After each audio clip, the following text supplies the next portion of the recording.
धन्य से हैं दिव्य वचन, अक्षत सम अक्षत है श्रद्धा, सुमनो सा सुंदर है तन। नैवेद्य चरित्र जान है दीपक, वसु विधि करते धूप दहन।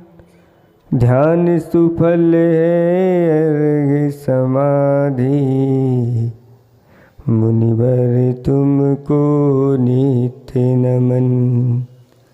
अनर्घ पद को पाने गुरुवर, मेरा अर्घ समर्पित है। एक जीवन क्या 100 जीवन, गुरुवर तुम्हें समर्पित है। ऋषिवर तुम्हें समर्पित है। देवादिदेव 1008 कैवल्य कमलापति श्री आदिनाथ भगवान की। देवादिदेव 1008 चैतन्य चमत्कारी चिंतामणि पार्श्वनाथ भगवान की। देवादिदेव 1008 वर्तमान शासन नायक महावीर भगवान की। परम पूज्य 108 आचार्य पेवर गुरुवर श्री विद्यासागर जी महामुराज की। 3 कम 9 करोड़ मिजाजों की सिद्ध चक्र महामंडल विधान की।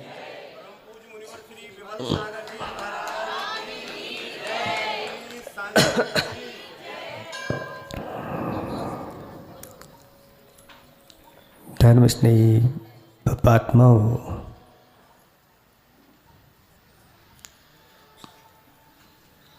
कला 72 पुरुष की, जामे 2 सरदार। एक जीव की जीविका, एक जीव उद्धार। कलाएं तो बहुत होती हैं, अनेकों होती हैं। 72 कलाओं का वर्णन शास्त्रों में किया गया है, लेकिन उन सभी कलाओं में 2 कलाएं तो सरदार हैं, यानी मुख्य हैं, प्रधान है। पहली कौन सी है?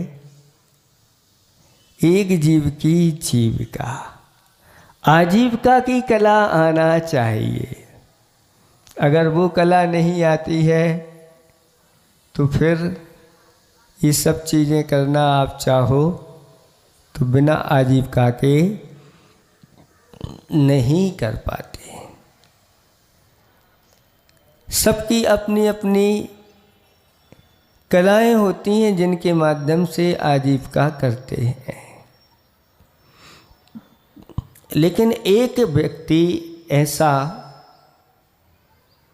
जिसने अपनी आजीविका का साधन नाट्य कला को बनाया, और ऐसी वह नाट्य कला लोगों के सामने प्रदर्शित करता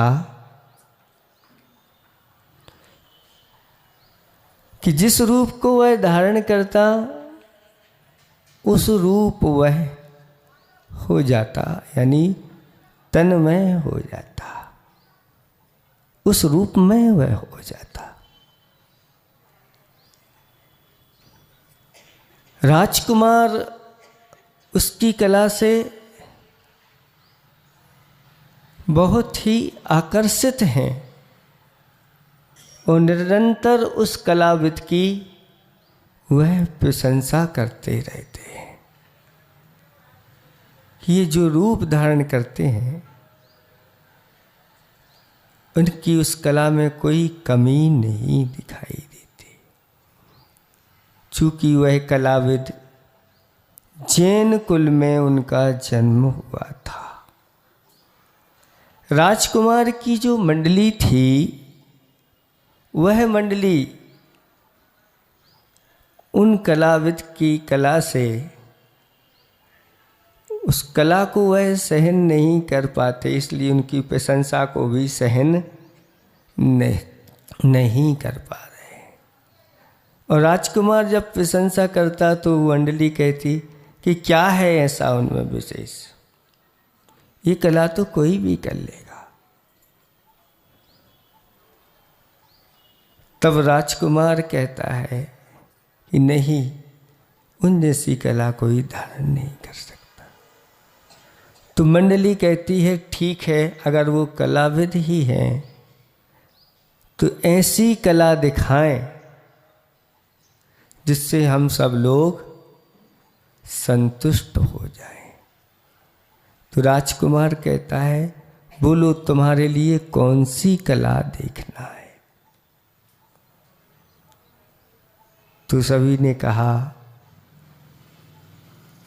कि वह सिंह का रूप धारण करके आए।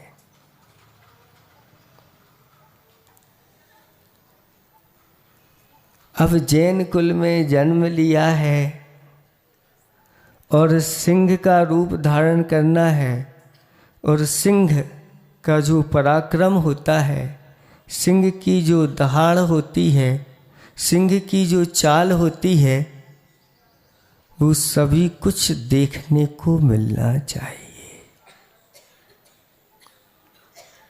और वह इस कला को दिखा नहीं पाएंगे और उनकी हंसी हो जाएगी पूरी की पूरी सभा में। लेकिन राजकुमार को विश्वास था। राजकुमार ने उस कलाविद के सामने अपनी बात रख दी और कहा कि तुम्हें एक कला और दिखाना है। हमारी मंडली चाहती है कि ये कला दिखा दो, तो हम मान लेंगे कि वास्तव में आप कलाविद हैं। कलाविद कहता है इतनी मैं कलाएं दिखा चुका हूँ, इसमें क्या आपको कोई संशय है? नहीं, कलाविद तुम्हारे लिए एक कला दिखाना है और वह है सिंह का रूप धारण करना है। कलाविद सोच में पड़ गया और विचार करके कहा ठीक है, मैं इस कला को दिखा सकता हूँ, लेकिन राजा से एक खून माफ होना चाहिए। मंडली सोच रही थी कि ये तो अहिंसक हैं, ये वो कार्य नहीं कर पाएंगे। राजकुमार कहता है ठीक है, मैं राजा से अनुमति ले लेता हूँ। राजा के पास जाकर के और अनुमति ले ली गई, सारी व्यवस्था बना दी गई। राजकुमार ने एक बकरे को लाकर के वहाँ खड़ा कर दिया और कहा कि आज एक ऐसा सिंह सभा में आने वाला है जो अपना अलग ही रूप प्रकट करेगा। सारी सभा भर गई कि सिंह आने वाला है। और जब वह सिंह जैसे ही सभा में प्रवेश करता है और एक ऐसी दहाड़ लगाता है और एक ऐसी उछाल मारता है कि सारी की सारी सभा कँप जाती है। और ऐसा ही रूप प्रदर्शित करके और वह राजकुमार के सामने वह सिंह जाकर के बैठ जाता है। बच्चे लोग तो पहले से ही देख करके भाग गए थे। अंदर से कई लोगों के शंका हो रही थी कि ये असली है या नकली है। लेकिन राजकुमार तो सब जानता था, इसलिए राजकुमार के सामने जब शांत होकर के वह सिंह बैठ गया तो सिंह से राजकुमार ने क्या कहा, तू क्या कोई सिंह है? ऐसा भी सिंह होता है? सिंह के सामने बकरी हो और जीवित रह जाए, तू सिंह नहीं, तू तो गीदड़ है, गीदड़ है, गीदड़।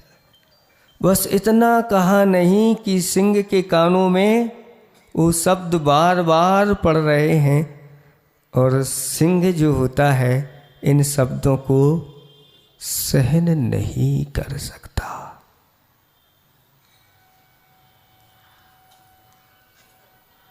कहा है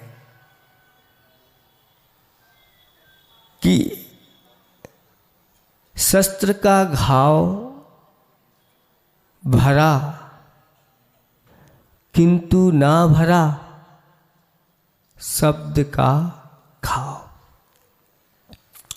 शस्त्र के घाव तो फिर भी समय पा करके भर जाते हैं, लेकिन शब्दों के घाव ऐसे होते हैं वो बार बार स्मृति में आते रहते हैं और हरे भरे फिर तरोताजा होते रहते। और उस सिंह के अंदर सिंहता ऐसी प्रकट हुई क्रोध में आकर के, और एक ऐसी छलांग राजकुमार के ऊपर ही हमला कर दिया और नीचे आकर के उसको पछाड़ दिया। राजकुमार सुकोमल था और सिंह के पंजों को, उस सिंह के आहत को वह सहन नहीं कर पाया और वही उसके प्राण निकल गए। अभी ये कौतूहल का विषय बना हुआ था,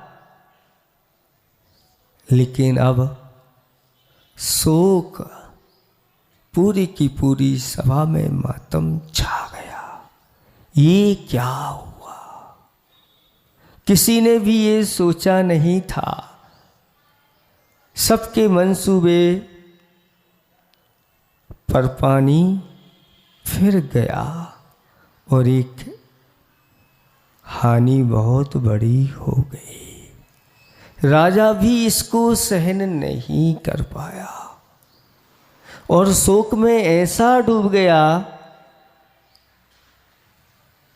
एक ही तो पुत्र था और वह, लेकिन मैं इसको दंड भी तो नहीं दे सकता, क्योंकि पहले से ही मैं वचनबद्ध हो गया था। लेकिन अंदर से सामने वाले के प्रति ईर्ष्या के भाव और उसके प्रति प्रतिशोध के भाव भरे हुए हैं और राजा शोक में डूबा हुआ। बार बार आर्त ध्यान उसको होता है। एक बार फिर पुनः उस कलाविद को बुला लिया गया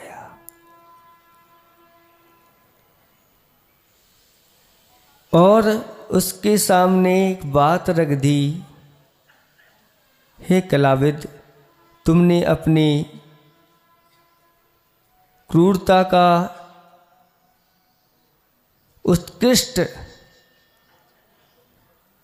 वह दृश्य सामने प्रदर्शित कर दिया है। अब तुम शांत रूप भी हमारे सामने प्रदर्शित करो। तुम हमारे सामने साधु बन करके आओ, और ये सामान्य साधु नहीं, यथाजात दिगंबर मुद्रा को धारण करके आओ, क्योंकि उस शांत रूप को देख करके लोगों की कसाएं भी शांत हो जाती हैं।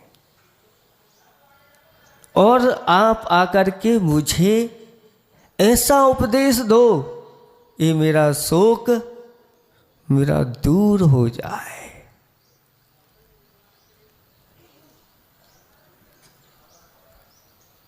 अब कलाविद सोच में पड़ गया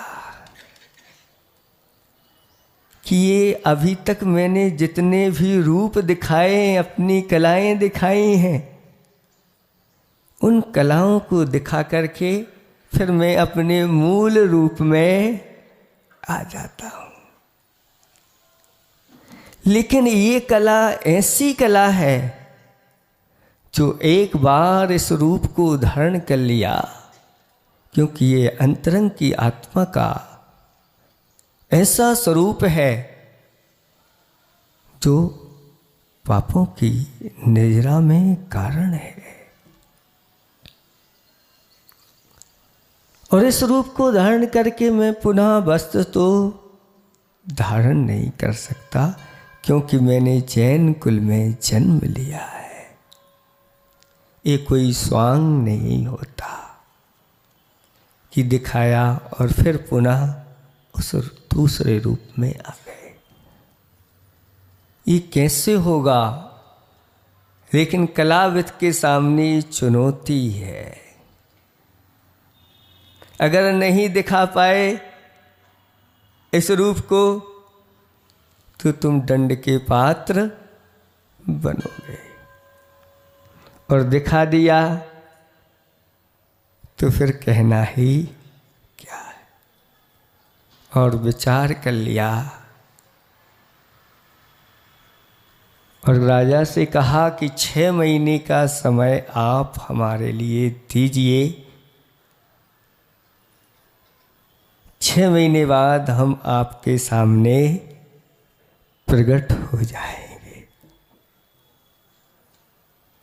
और गए घर जाकर के और साधना में लीन हो गया।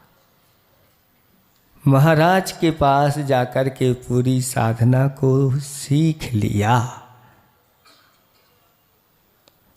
और जब वह अभ्यास के माध्यम से निष्णात हो गया कि किस प्रकार से अपने आत्म स्वरूप में प्रवेश किया जाता है,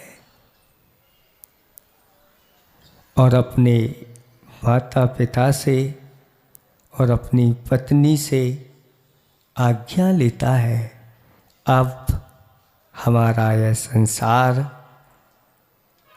जो चल रहा था अब समाप्त होने को है। अब जो निर्वाह की कला थी वह कला निर्वाण की ओर जाने वाली है। आप सब हमें आज्ञा दीजिए कि मैं इस मुनि पद का अच्छी तरह से पालन कर सकूं। और आज्ञा लेकर के दीक्षित होकर के और पिच्छी कमंडल लेकर के 6 महीने जैसे ही पूर्ण होते हैं और घोषणा करवा दी गई कि एक दिगंबर मुनि राजसभा में राजा को संबोधन करने के लिए आ रहे हैं। राजा ने भी उन मुनिराज के सम्मान में उच्चासन आदि रख दिया गया। और वह मुनि मुद्रा, यथाजात मुद्रा, बालकवत मुद्रा, 4 हाथ नीचे जमीन को देखते हुए वह मुनिराज उस सभा में प्रवेश करते हैं। सभी लोग हाथ जोड़ करके सम्मान के साथ मुनिराज को उच्चासन देते हैं और निवेदन करते हैं, राजा, हे मुनिराज, आप मेरे अंदर बैठा हुआ जो शोक है वह शोक दूर कर दीजिए। मेरा एक ही तो पुत्र था जो यहाँ से चला गया है, उसका दुख मुझे निरंतर बना रहता है। आप मुझे कुछ ऐसा धर्मोपदेश दीजिए जिससे मेरी यह वेदना शांत हो जाए। तब वह मुनिराज कहते हैं, उठो चेतन, तुमने दिया से जगत का ख्वाब धोखा है, नहीं टिक पाएगा ज्यादा ये शीशों का झरोका। राजन, तुम मोह रूपी निद्रा में अभी सो रहे हो। यह सब जगत जो है एक शीशों का झरोका होता है, कब तूफान आ जाए और नीचे गिर करके फूट जाए। नहीं रह पाए धरती पर सिकंदर और गामा भी, अगर तुम भी न रह पाओ तो इसमें क्या अनोखा है। जब बड़े बड़े राजा महाराजा चक्रवर्ती आदि इस पृथ्वी पर नहीं रहे और हम सबका भी कोई भरोसा नहीं है,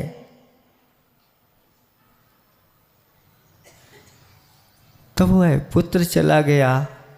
ऐसे कई बार हमारे पुत्र हुए, हम पिता बने, कभी पुत्र हुए। इस प्रकार से कई बार अनंतों बार जन्म मरण के दुख प्राप्त हुए। कौन अपना है, कौन पराया है, इसका भेद जब तक नहीं होता तब तक यह संसारी प्राणी दुखी होता रहता है।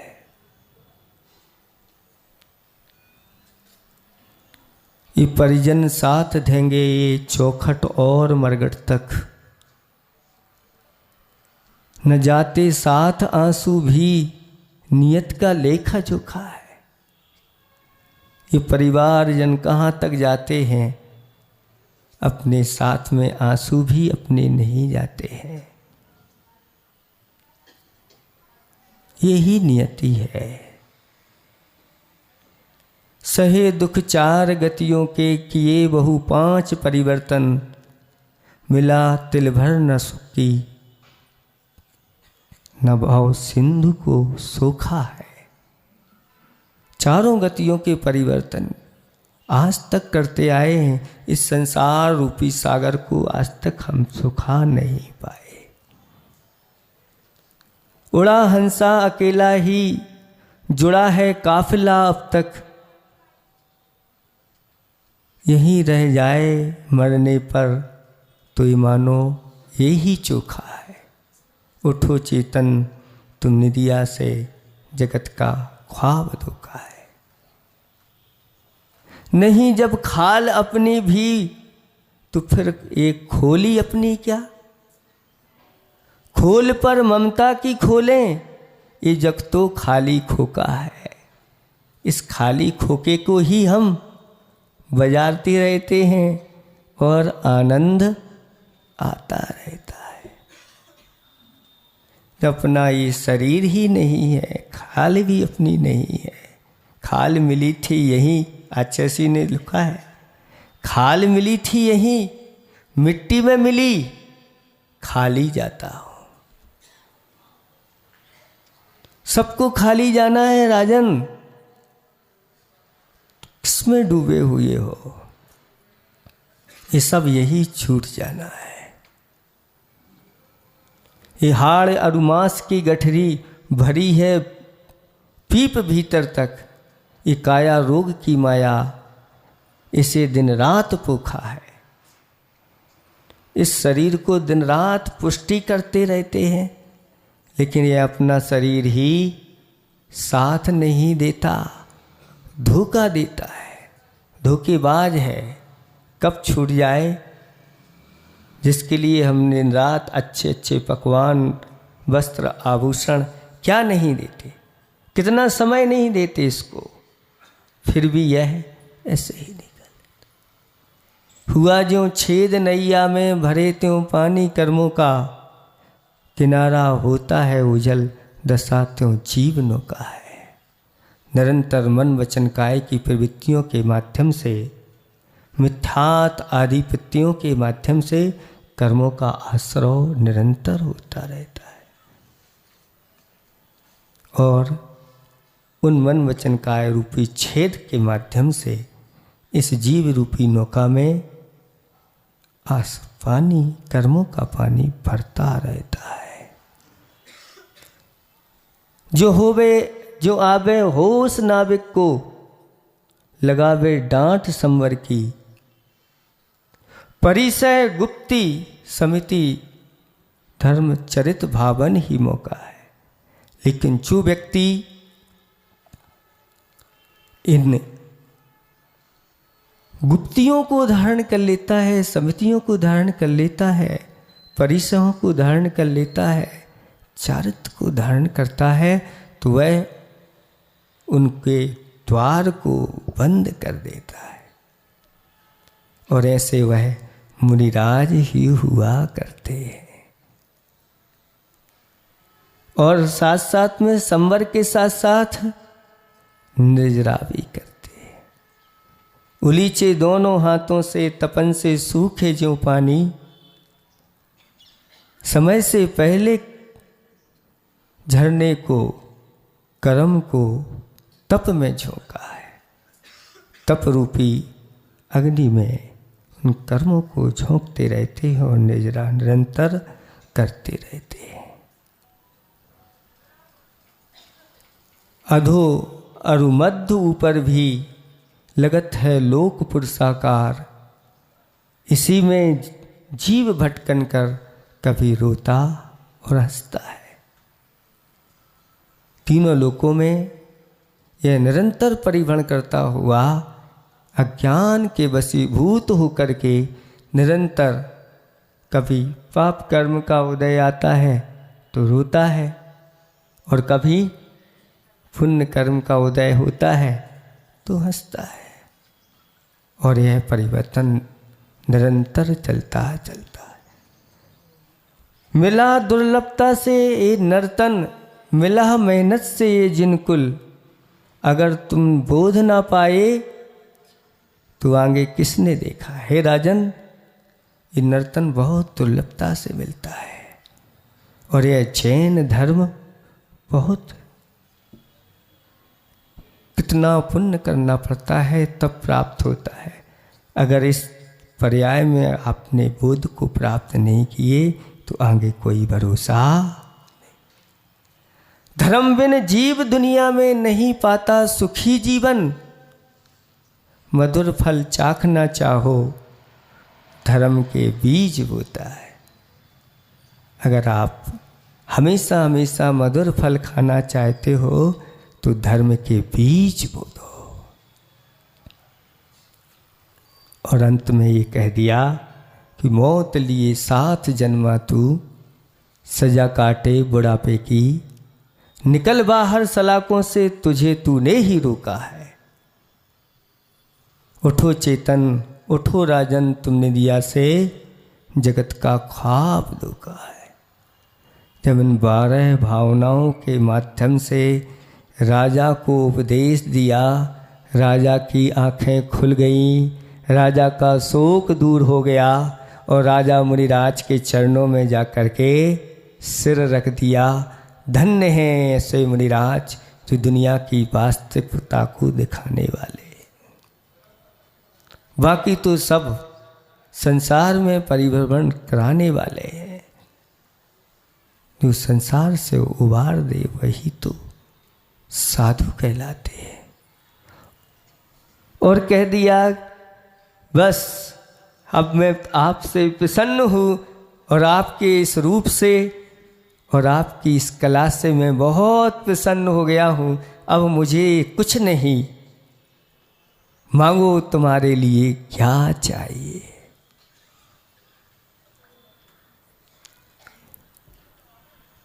वह मुनिराज कहते हैं, महाराज आप भी महाराज हैं और हम भी महाराज हैं, और अब हम जिस रूप में आए हैं इस रूप में अब हमारे लिए कोई मांगने की आवश्यकता नहीं है। मुझे कुछ नहीं चाहिए। अब तो मैंने ये रूप धारण कर लिया है, अब बस इसी रूप में रह करके मैं अपनी साधना करूंगा। राजा ने सोचा इतने में ये संतुष्ट नहीं है, और राजा कहने लगा कि आधा राज्य तुम ले लो, मैं तुमसे प्रसन्न हूं, और अब अपने असली रूप में आ जाओ।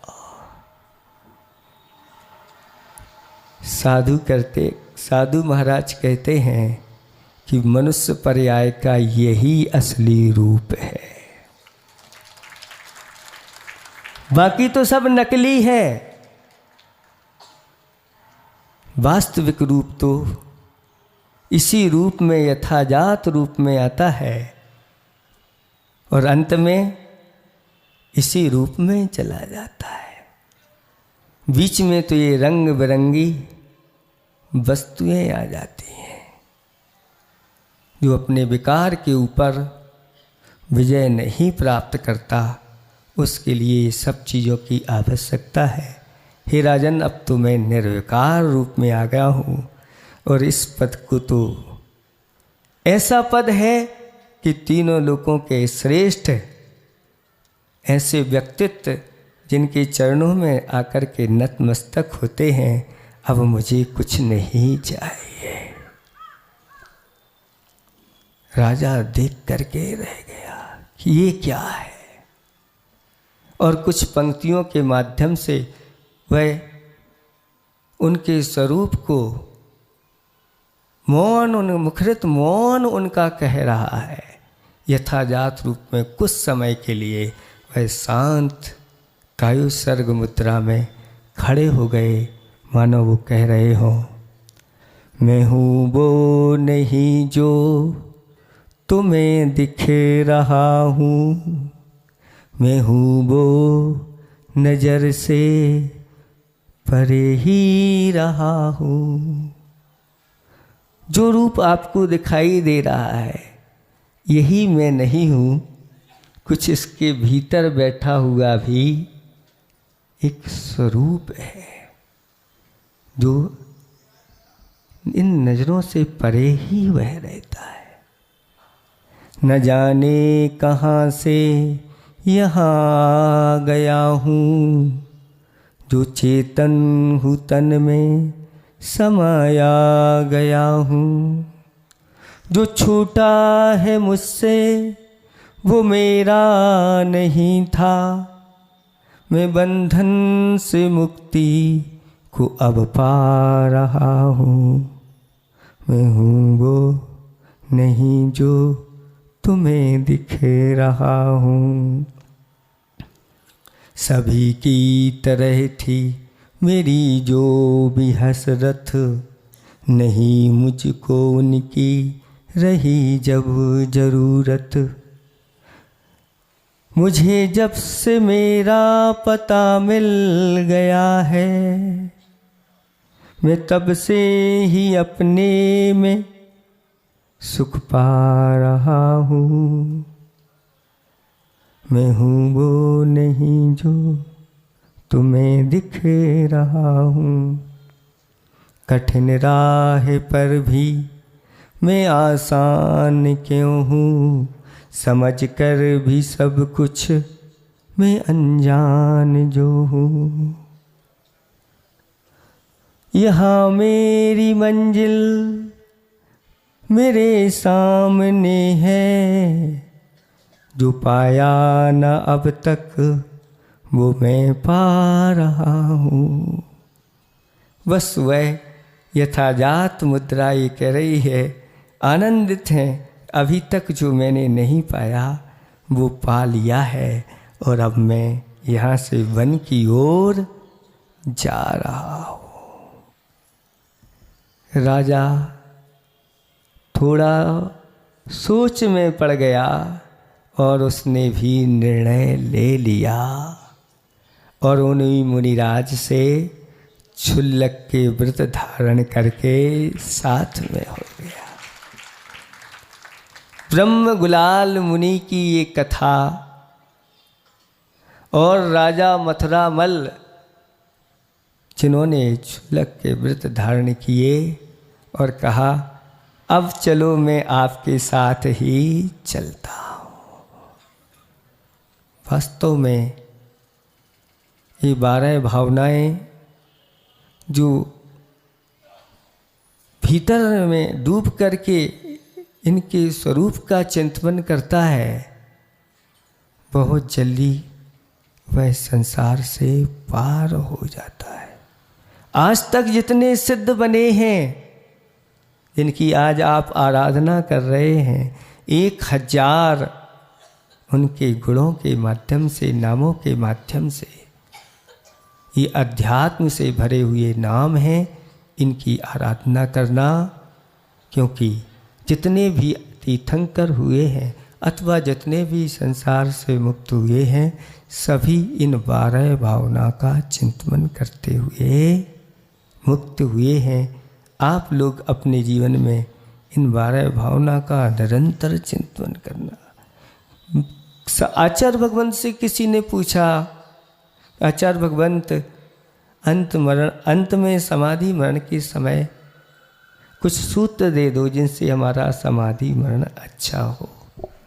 तो आचार्य जी ने कहा 12 भावनाओं का निरंतर चिंतन करना और पंच परमेष्टि को नहीं भूलना, तुम्हारी संलेखना बहुत अच्छी होगी।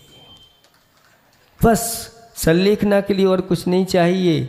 इन 12 भावनाओं का स्वरूप जिसके माध्यम से संसार शरीर भोगों के प्रति आसक्ति समाप्त हो जाती है और पंच परमेष्टि के माध्यम से आत्मा प्रशांत बनती है।